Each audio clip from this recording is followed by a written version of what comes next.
एक समय की बात है। एक गुरु अपने शिष्यों के साथ तीर्थ यात्रा करने के लिए कहीं जा रहे थे। कुछ दूर चलने के बाद सभी को थकान महसूस होने लगी, जिस कारण से वे सब बीच जंगल में रुक गए। परंतु कुछ समय बाद गुरु को कुछ आवाज़ें सुनाई दी। जब गुरु ने बड़े ही ध्यान से उस आवाज़ को सुना तो उनको लगा कि कुछ लोग जोर जोर से रो रहे हैं। उन्होंने अपने शिष्य को कहा, शिष्य सुनो, यह आवाज़ किधर से आ रही है। सभी परेशान होकर एक दूसरे का मुंह देखने लगे, क्योंकि उनको कोई आवाज़ सुनाई ही नहीं दे रही थी।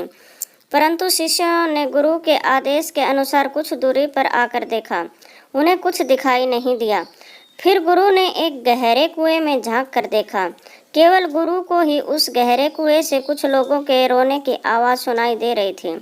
गुरु ने जब उस अंधेरे कुएं में झांक कर देखा तो वहां पर 5 लोग बहुत ही बुरी दुर्दशा में बिलक बिलक कर रोते हुए दिखाई दिए।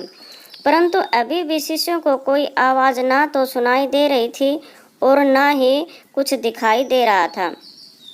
तब गुरुजी ने उनसे पूछा, भाई तुम किन कर्मों का भोग भोग रहे हो। तब वे पांचों और जोर जोर से बिलक बिलक कर रोने लगे। तब गुरुजी ने अपने शिष्यों को बताया, यहाँ पर 5 प्रेत आत्मा हैं। यह सुनकर सभी शिष्य डर के मारे कांपने लगे।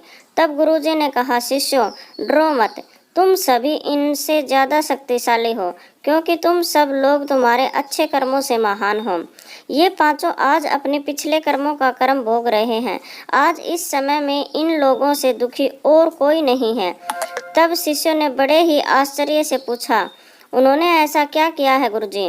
तब पहले प्रेतात्मा ने जवाब देते हुए कहा, वह पिछले जन्म में ब्राह्मण कुल में पैदा हुआ था और एक ब्राह्मण था। भिक्षा मांगता था, परंतु उस भिक्षा को भोग विलास में खर्च कर देता था। दूसरे प्रेतात्मा ने जवाब देते हुए कहा, मैं क्षत्रिय था और अपनी शक्ति का दुरुपयोग निर्बल, गरीब और लाचार के ऊपर किया करता था। तीसरे प्रेत आत्मा ने जवाब दिया, मैं बनिया था और बस हमेशा अपने खुद के फायदे के बारे में सोचता रहता था। हमेशा ही मिलावट करके सामान बेचा करता था, जिस कारण कई लोग मारे गए थे। चौथे प्रेत आत्मा ने जवाब दिया, मैं क्षुद्र था, बहुत ही आलसी था, जिम्मेदारी से हमेशा भागता था, अपने माता पिता को पीटता था और दिन रात नशा करता था। अंत में 5वें प्रेतात्मा ने जवाब देते हुए कहा कि मैं एक लेखक था, अश्लील कथाएं लिखता था, मैंने समाज को वासना का पाठ सिखाया था। इस तरह से पांचों पापी अपने पापों को भोग रहे थे। सभी प्रेतात्माओं ने हाथ जोड़कर गुरु से निवेदन किया, गुरुजी आप दुनिया वालों को समझाइए कि बुराई का रास्ता क्षणिक सुख देता है, परंतु इसका दंड कई जन्मों तक अंधकार में भोगना पड़ता है। मनुष्यों को अपने किए का फल भोगना ही पड़ता है, फिर वह चाहे किसी भी जन्म में हो सकता है।